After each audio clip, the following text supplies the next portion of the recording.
So today I wanted to talk about what equipment I use to film my airshow content. And to start off, I'll show you the basic rig. So this is basically everything I bring. There's a few other things, but we're gonna break down all the different pieces, how I use it, why I chose it, and my philosophy behind the airshow stuff. I'm still learning a lot. It's not perfect, I wanna get better at it, but this is what I'm working with right now. This is a Sony FS7 Mark I. It's been around for a while. I think it came out in 2016 or 2015. And in cameras, that's like ancient. It's had a lot of upgrades since then. It has a Sony FS7 Mark II, and now the current iteration is the FX9. I started using this at work.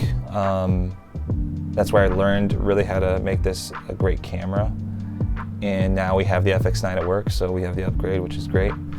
The great thing about this camera, I think probably the number one thing, is internal ND filters. You just flip this little dial right here, I don't know if you see that. You flip that, and it gives you multiple stops of ND, so you don't have to screw on a filter in front of your lens and mess with that. You just flip that switch. Another thing I like, especially for air shows, is if you combine it with a power zoom lens, then you can use the rocker function on the grip right here. So that tells the zoom lens to zoom in and out, and it's really smooth. Sometimes you want to get the wide view. Maybe there's a formation that breaks apart.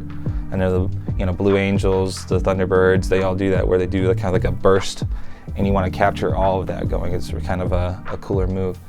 Rocker motion in combination with the lens really gives me that ability, which I like a lot. And this is the Sony PZ 28-135 f4. 28-135 is a great range. For air shows, it's a little bit short. You want to get a little bit tighter, but I've used this for multiple, and punching in post works a lot. The great benefits about this is, like I said before, the power zoom, and then the internal lens stabilization is really good. I do swap it to a different lens I have, which is the Sigma 100-400. So if I want to get those tighter shots, maybe it's a single airplane performance, I want to pull this out. So these are the main two lenses I use, the 28-135 and the 100-400. The other part of my kit that's really essential is this microphone. So this is the Sennheiser MKE400, and it's meant for like a DSLR type of camera because it has the 3.5 jack.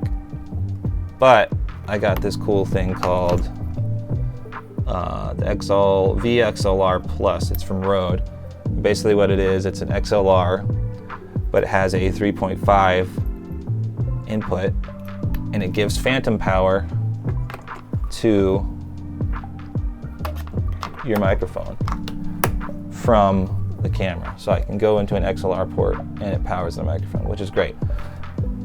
Sound is really important. I don't know if people really focus too much on it, but you want to hear the engines, you want to hear the roar, you want to hear it coming past you, flying in front of you, and it's super loud, so you got to make sure your levels are right. But when you get it right, it sounds super good, and it makes your video that much better.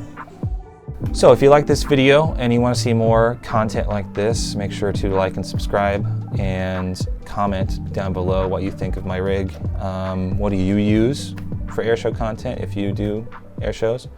And what kind of videos would you want to see more of? And once again, thanks for watching. I'll see you later.